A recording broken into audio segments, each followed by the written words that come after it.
What's up, y'all? What are the keys to victory for the Anthony Joshua, Andy Ruiz 2 coming up 2019 in Saudi Arabia?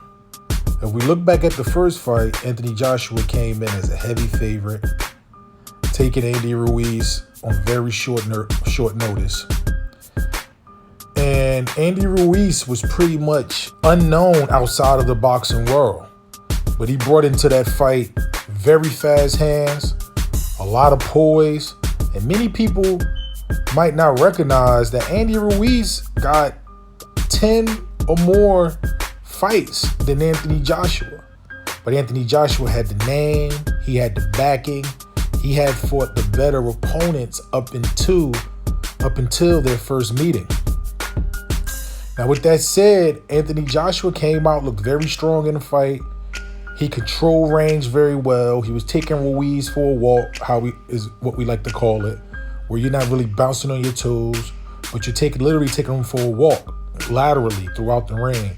So a heavier puncher or a stout puncher can't set his feet and land shots.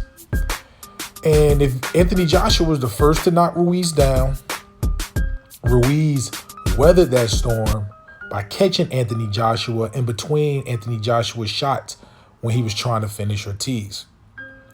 After knocking Joshua down 4 times, Joshua not being able to get his equilibrium back, Andy Ruiz went on to stop Joshua and win pretty much all but I think one World Heavyweight Championship belt. Now, moving into the next fight, I'm noticing Joshua's making some changes. He has dropped weight, which strategically makes sense. But if you look historically in boxing, a muscular guy like that dropping weight and dropping that much muscle in such a short period of time doesn't necessarily always bode well for that fighter. Joshua is a muscular fighter. He seems to be slimming down. He's trying to slim down early. I guess he's trying to preemptively cut the weight that he feels like he needs to cut before actual training camp begins. But it still is a shock to the system when losing that much muscle. I mean, losing weight for this fight can lead to better foot movement, can lead to, more stamina, and maybe even being a little faster in the ring. But will Joshua have enough time to adjust to losing that much weight? Will he have enough time to adjust, being that much smaller and normally being a heavier guy in the ring and a stronger guy in the ring? Now he's pretty much opening himself up to possibly being able to be pushed back more and being kind of the less physical guy in the ring. Andy Ruiz is a guy that, he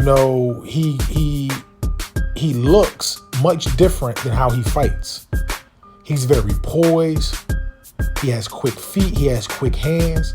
But he's a fighter that doesn't look like he's in great shape. But yet he has good experience. He's a fighter that the boxing world knew about, like the very inner portions of the boxing world knew about, seeing him in the gym, sparring, and different things like that. But he brings a very, very scary style for somebody like Joshua, who fought better experienced fighters, but he still looks like he has a lot of holes in his fight game. So let's talk about the keys to victory. When entering a fight this December in Saudi Arabia, I believe it is very important for Joshua to continue to make Ruiz move his feet. But Joshua can't give Ruiz so much ground that Ruiz is capable or able to pick up a head of steam and be able to out-physical Joshua and push Joshua back and move Joshua around the ring physically. Joshua have to be able to stand his ground at points to make sure Ruiz stays honest and not just walk through the front door. In my opinion, Joshua shouldn't throw much more than the 1-2. He should make it a boring fight.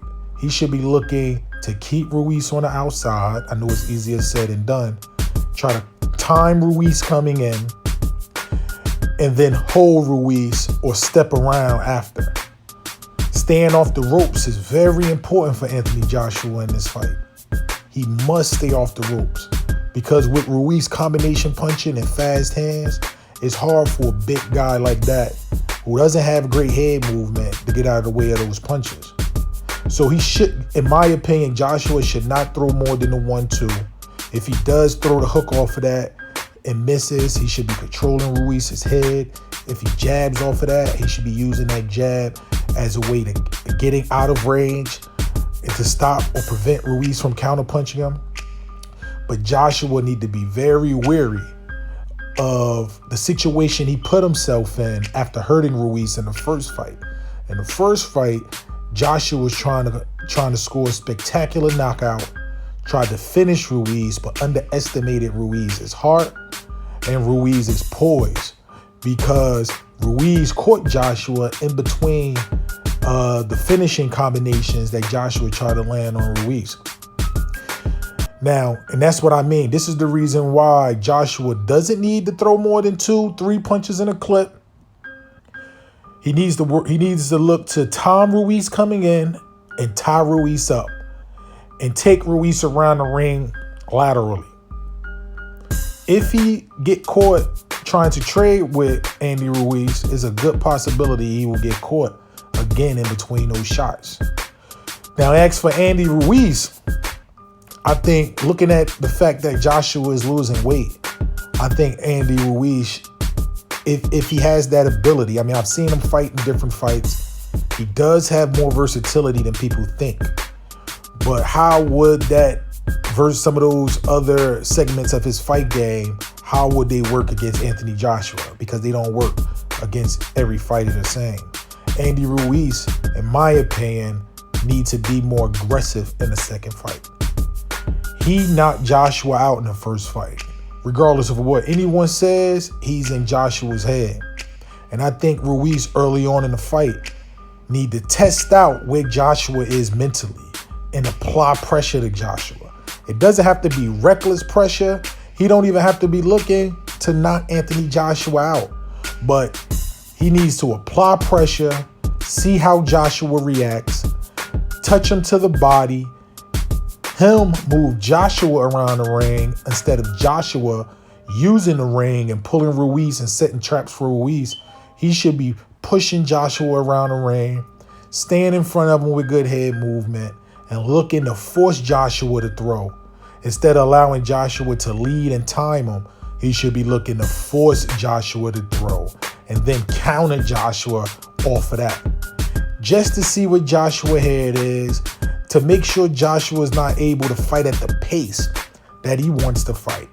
And I believe that those are the keys to victory for both fighters.